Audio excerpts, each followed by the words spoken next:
Crystal Cafe Ganapan mula sa Baitang 9, Pangkat Edison.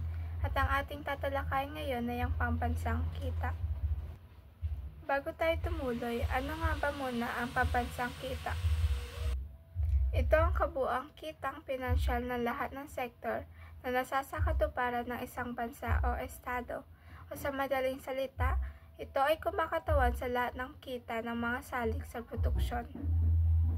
Dito rin matatalakay natin ang economic performance na isa sa mga pinagbabatayan ng pag-unlad ng isang bansa. Binibigyan pansin din dito ang economic indicators, gross national product o gross national income, per capita income, gross domestic product at iba pa. Gross national income.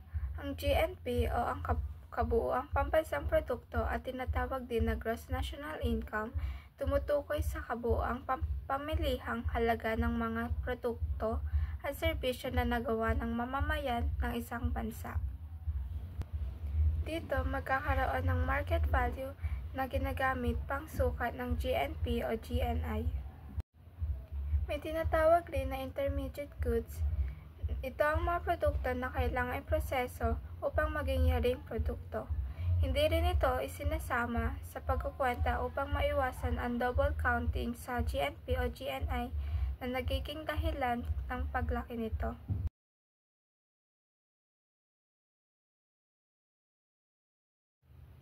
Una, ang nominal at real GNP o GNI. Ang real GNP o GNI o ang constant prices ay tumutukoy sa halaga ng kabuuang produksyon ng bansa na ang batayan ay presyo ng base year. Samantala, ang nominal GNP o GNI na tinatawag rin na current prices ay ang kabuuang produksyon ng bansa na nababatay sa kasalukuyang presyo ng pamilihan. May tinatawag rin silang NEDA o National Economic Development Authority, isang independenteng ahensyang may antas ng gabinete ng pamahalaan ng Pilipinas na responsable sa pagpaplanong pangkabuhayan at pagpapaunlad. Pangalawa, potential at actual GNP o GNI. Potential GNP, kabuuang produksyon ng bansa na tinatansya ayon sa kakayahan at kapasidad ng mga salik.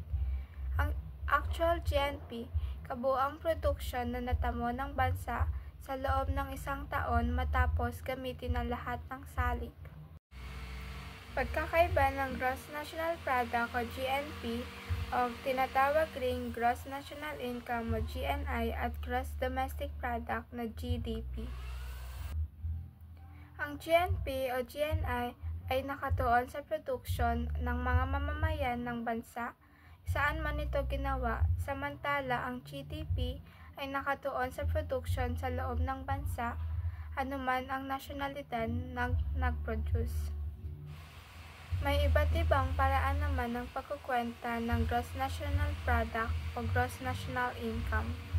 Una, Industrial Origin Approach o Value Added Approach.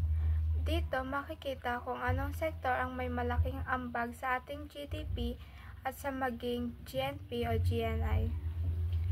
Formula sa pagkuha ng GNP o GNI sa paraang industrial origin ay GNI equals GDP plus NPIA.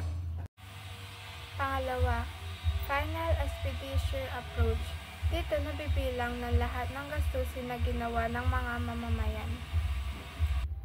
Andito ang mga gastusin ng mga personal na sektor, gastusin ng gobyerno, gastusin ng kumpanya, gastusin sa panlabas sa sektor, at net primary income from abroad at last, statistical discrepancy.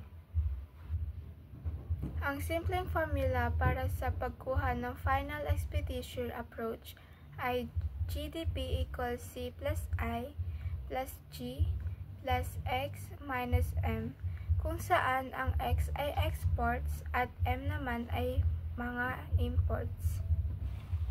Pangatlo, Factor Income Approach o Income Approach. Ito ay sumusukat sa GDP.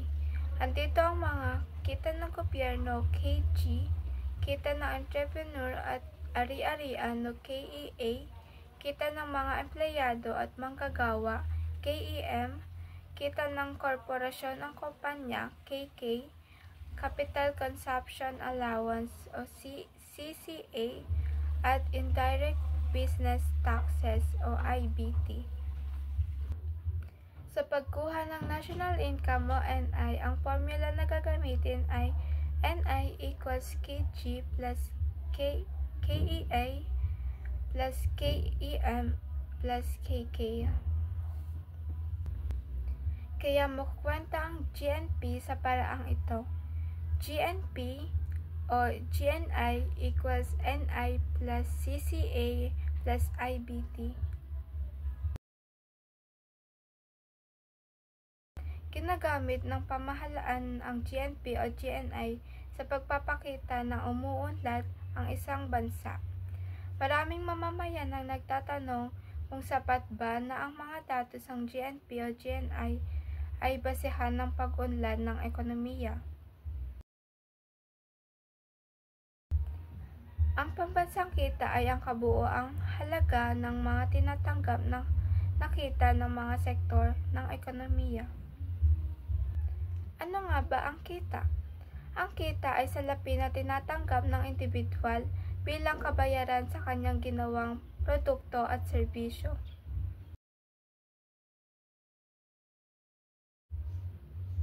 Ibinabatay ang per capita income o PCI ng mga mamamayan sa bansa. Ang PCI ay pinalalagay na kita ng bawat mamamayan kung ang kabuoang produksyon ng pambansang kita ay pantay-pantay na hinati sa buong populasyon. Sa pagtansya ng PCI ay mayroon formula na ginagamit. Ang formula na ginagamit ay GNP o GNI per capita equals GNP o GNI divided by populasyon o NI per capita equals NI divided by populasyon.